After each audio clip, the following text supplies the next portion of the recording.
Halo guys, balik lagi bersama gua. Mari kita bahas tentang asynchronous ya pada JavaScript. Oke. Jadi bro, secara default ya atau secara normalnya JavaScript itu sifatnya dia synchronous ya. Synchronous itu apa? Jadi dia melaksanakan perintah itu satu persatu. Jadi dia nggak bisa bareng ya.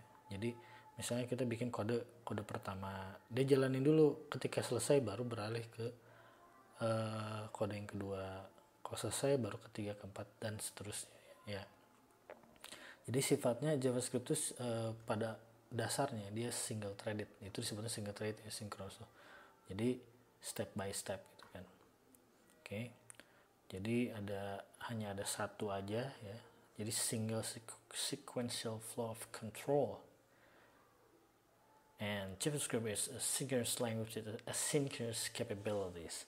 Nah, jadi JavaScript juga bisa punya sifat asinkronus ya, asinkronus. Nah, oke. Nah, jadi asinkronus itu kayak gini contohnya nih guys. Nah, dia bisa, walaupun pada dasarnya sinkronus ya, yang tadi saya bilang step by step, JavaScript ini bisa asinkronus. Asinkronus tuh dia bisa jalanin bareng. Nih contohnya kayak gini nih. Misal ini yang kiri nih namanya blocking code dan non blocking code ya. Atau si blocking code bisa kita bilang sinkronus ya. Sinkronus itu step by step. Jadi ini contohnya kode ini adalah membaca suatu file ya. Ya ini pakai fs ya untuk bisa berhubungan dengan baca file ya. Di sini perhatikan di sini dari file synchronous ya, lalu dia masukin sebagai variable data.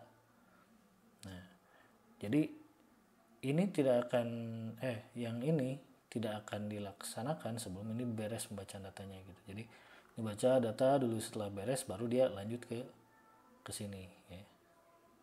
Nah, beda dengan non blocking code bro. Jadi kalau di non blocking code ya dia ini nih baca fs ya. Terus dia juga baca ini teks ya. Tapi di sini dia baca file ya. Dia baca file. Nah, sementara dia baca file, dia lanjut ke sini bro. Jadi dia nggak fokus di sini dulu sampai selesai, tapi dia sambil ini baca, sambil dia pun melanjutkan yang ini perhitungan. Jadi di sini dia mulai ada kayak gini bro, sum gitu kan. Lalu ketika ini beres pembacaan datanya, lalu dia nulis di sini. Ya. Jadi begitulah ini asynchronous atau non blocking code. Oke. Lalu kita belajar nih diagram ini bro. Jadi kan JavaScript itu ada, kita menyimpan tuh ada di heap sama call stack ya. Call stack itu ketika dia yang masuk terakhir keluar pertama, dia gitu kan. Nah, di sini kita bisa mengambil juga sinkronus. Nah, ini sinkronus nih, set timeout dan lain-lain. Nah, sedangkan yang Q ini dia first in first out. Dia ketika dia masuk ya, yang pertama masuk itu pertama keluar gitu kan. Nah, di sini tapi kalau di sini dia terakhir masuk awal keluar, call stack. Nah, sedangkan ini yang di sini yang setup ini sifatnya yang di sini asinkronus. Oke. Nah, lalu selain itu kita perhatikan, selain hal itu ada yang namanya promise. Nah, promise ini tuh mirip dengan Q, tapi dia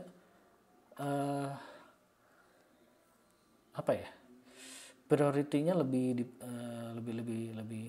diprioritaskan dibanding yang Q yang normal ini ya, code promise itu. Oke, begitu aja lah teorinya. Ya, nanti kita lanjut dengan codingannya ya bro, biar lebih paham. Oke, sekian, terima kasih. Assalamualaikum.